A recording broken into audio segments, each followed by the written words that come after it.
I sit at a fancy restaurant where I was supposedly invited, staring at the lonely glass of water placed before me while other family members enjoy their courses.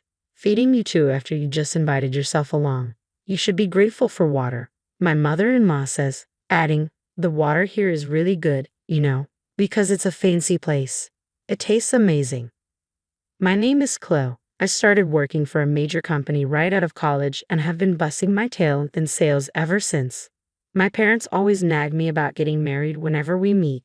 Finally giving in to their tearful pleas, I reluctantly joined a matchmaking service. At 37, I met Ricky, who's 5 years younger, and we tied the knot. Just when I thought this would put my parents at ease, an unexpected trial hit us. Ricky's company went under due to an economic downturn. Thankfully, we both work, and I have enough savings to get us through. I encouraged Ricky to stay home and take care of the household until he finds another job.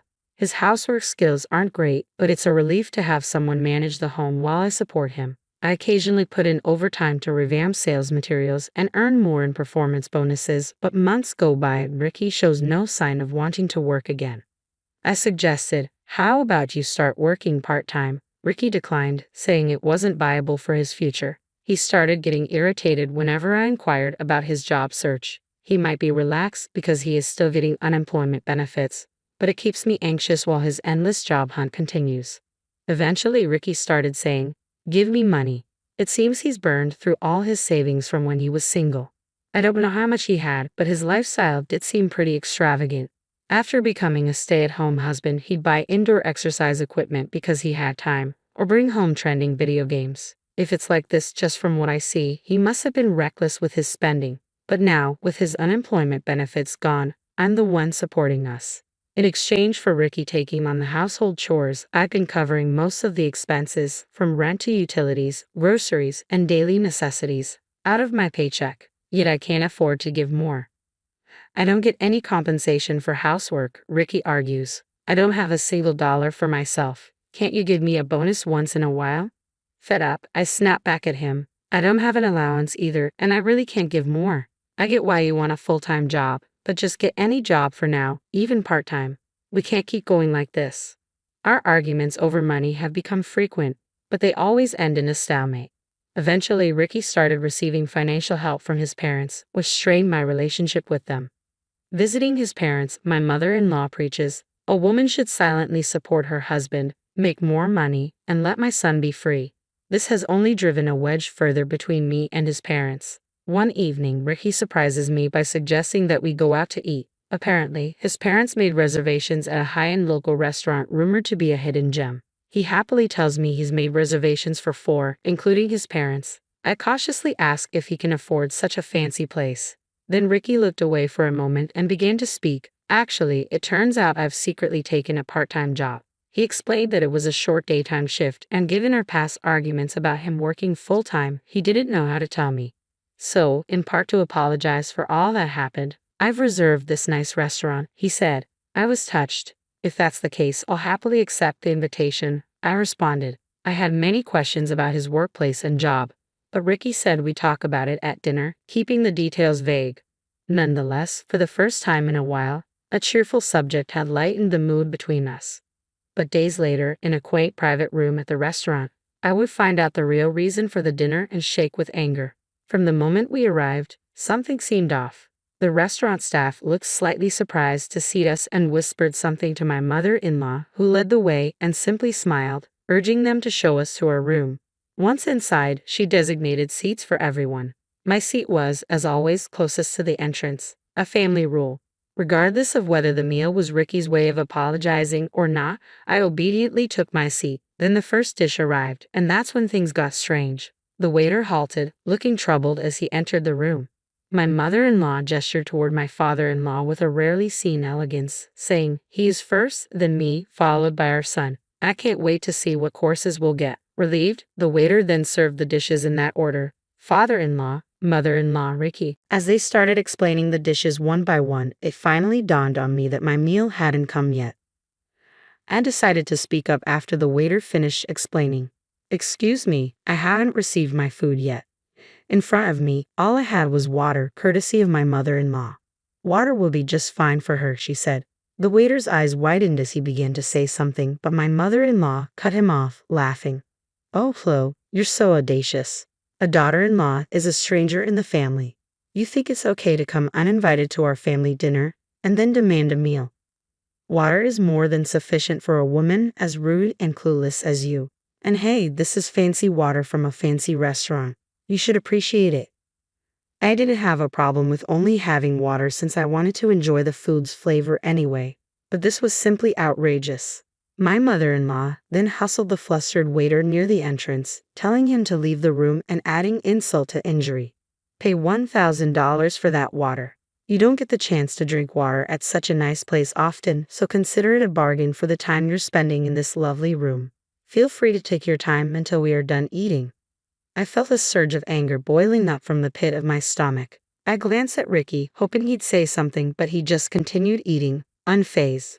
My father-in-law was no better, sipping his drink as if he hadn't heard a thing. It dawned on me that they planned to stick me with the bill from the beginning. I felt utterly defeated. I had been genuinely happy when Ricky got a part-time job and said he'd treat me with his salary, but that was all a lie to lure me into this harassment. I was so fed up that I even found it foolish to get angry. Fine, I agreed. I'll pay for the water and leave first. Please enjoy your time as a family. As I left the room to settle the bill, I could hear their crass laughter echoing into the hallway.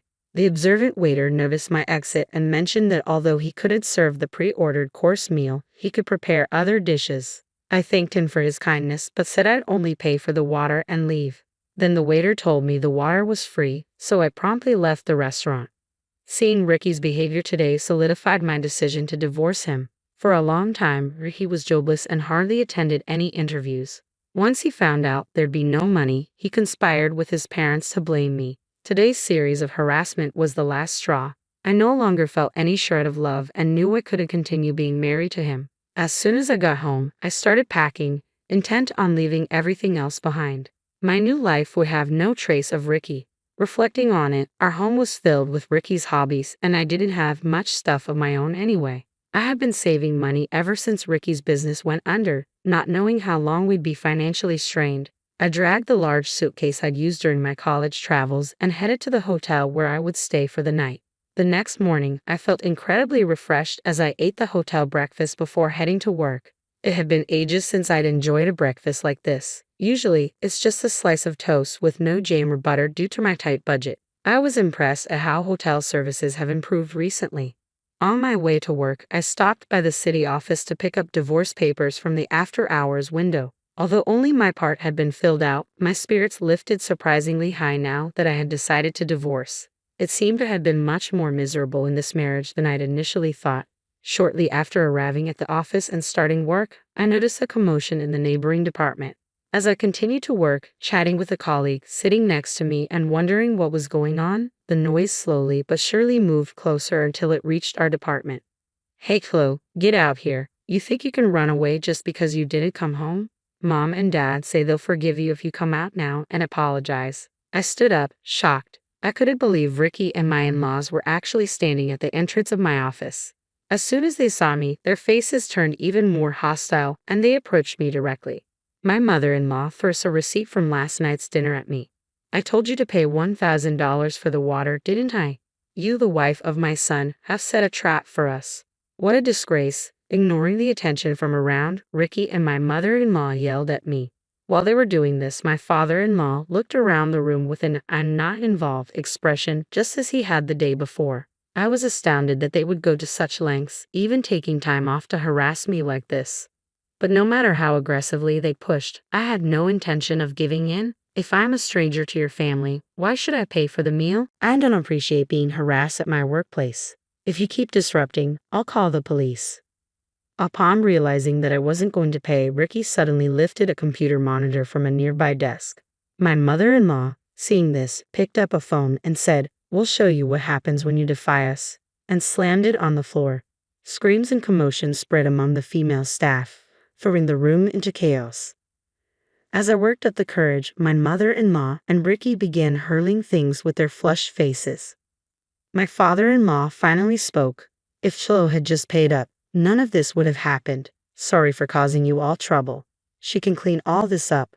He chuckled and apologized to the room.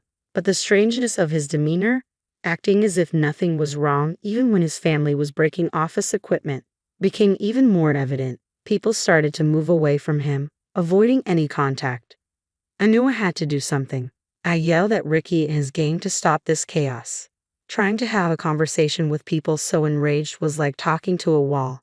Just as I desperately grabbed Ricky's arm to get him to listen, police officers burst into the room. Apparently, someone from the next apartment over had called the cops when they started throwing office supplies around. Ricky glared at me. "You called the cops?" he yelled and punched me in the face. Immediately, 3 officers surrounded him, tackling him to the ground. It was like a scene out of a TV drama. They arrested him on the spot for assault. Later that day, the company's CEO, myself, and Ricky's parents all ended up at the police station. The company filed a report for the damaged property. I consulted a lawyer about the harassment I'd been facing, but proving some aspects like what happened at the restaurant and Ricky's refusal to contribute financially was tough. My lawyer suggested settling. Negotiations got complicated when Ricky lawyered up. Eventually, we agreed to a divorce with no division of assets and a payment for emotional distress due to Ricky's workplace violence. Meanwhile, the assault case wrapped up in 2 quick months, and I received compensation for my injuries. As for the damages to the company, taking legal action wouldn't yield much money and would be time-consuming. More importantly, the company wanted to avoid negative attention, so they opted to settle out of court rather than file a lawsuit. In the end, they promised to pay a large settlement instead. Ricky was the only one with a criminal record, but he and his parents owed a large sum of money to me and the company. They somehow covered it with their retirement funds, leaving them practically broke. In a desperate move, his parents called Ricky back home and, through family connections, got him a job at another company. But that didn't last long either. His new employer, unbeknownst to them, had business with my company. By the time their CEO heard the full story, rumors about Ricky's volatile and dangerous behavior had already spread. Encouraged by the boss who valued the company's image, Ricky decided to quit his job. Maybe he was already uncomfortable. Suddenly, Ricky moved back home and quit his new job. Rumors started in the neighborhood and eventually reached my in-law's workplace, revealing Ricky's criminal past. Not only were they subject to criticism for harassment, but they were also known as dangerous people who broke into their daughter-in-law's workplace and destroyed property. When this story spread from colleagues to bosses, both of my in-laws were fired despite being close to retirement. They started to reach out for help through a lawyer. I told the lawyer I didn't need any more reports and realized there's no need to rush into marriage. Fortunately, my parents have stopped pushing me to get married. Maybe they feel guilty about something because of this incident, but they've stopped even mentioning the word. I feel bad for my parents, but it's better this way. Now, I'm focusing on contributing to the company that I've troubled. I've been assigned new projects and am enjoying the most fulfilling days of my life.